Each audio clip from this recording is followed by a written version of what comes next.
आखिर ऐसा क्या हुआ चंपावत उपचुनाव के दिन? आखिर क्यों धधक उठी निर्मला गैतोड़ी और बैठ गई धरने पर? आखिर क्यों लगे सीएम धामी पर लोगों को धमकाने के आरोप? इन सभी सवालों के जवाब हम आपको बताएंगे। नमस्कार, मैं हूं किरण रावत और आप देख रहे हैं समाचार उत्तराखंड। चंपावत का उपचुनाव खत्म हो चुका है। सभी राजनीतिक पार्टियों ने उपचुनाव के पहले दिन से आखिरी तक दिन रात एक कर दिया इस उपचुनाव को जीतने के लिए। कल चंपावत में मतदान के समय अचानक धधक उठी कांग्रेस महिला प्रत्याशी निर्मला गैतोड़ी और अचानक धरने पर बैठ गई। इसी के साथ ही आसपास गहमा गहमी का माहौल बन गया। चंपावत उपचुनाव में निर्मला गैतोड़ी ने चुनाव में भाजपा पर उनके एजेंटों को धमकाने का आरोप लगाया है। वे बीजेपी नेताओं के चंपावत पर चुनाव को प्रभावित करने का आरोप लगाते कलेक्ट्रेट में धरने पर बैठ गई। उन्होंने कहा कि शांतिपूर्ण ढंग से चल रहे मतदान में खलल पैदा किया गया।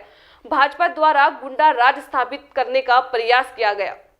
आपने कहा कि आप धरने में बैठे हैं। देखो, मैं बहुत व्यथित होकर धरने बैठे कि लोकतंत्र, मुझे अपने लिए चिंता नहीं है, लेकिन ऐसा लोकतंत्र मैंने आज तक सुना नहीं है।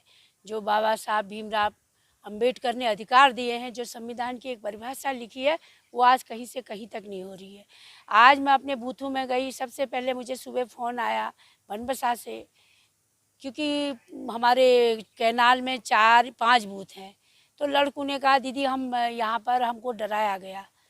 तो उन्होंने वहाँ पर एक श्याम सिंह थपलिया नहीं, सुभाष थपलियाल हैं, कोई ठेकेदार हैं, उनके द्वारा लड़कों को डराया गया, धमकाया गया।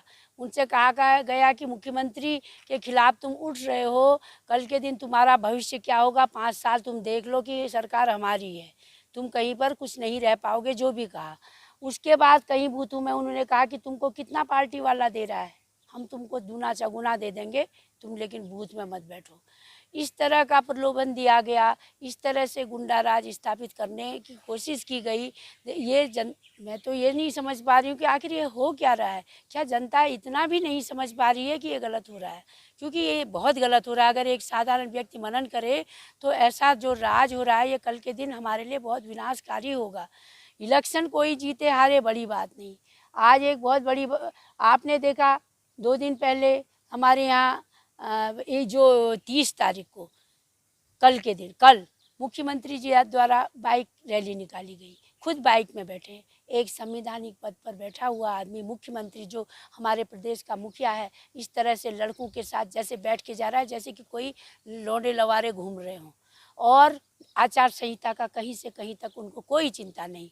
तो इस तरह का क्या ये प्रशासन नहीं देख रहा था क्या? डीएम साहब नहीं देख रहे थे क्या? जो चुनाव आयोग है वो नहीं देख रहे थे क्या? यहाँ पर किसकी ड्यूटी है कि चुनाव आयोग की जिम्मेदारी किसके पास है? उनके आंखें उन्होंने बंद कर ली हैं क्या? वो मूक दर्शक बने बैठे हैं?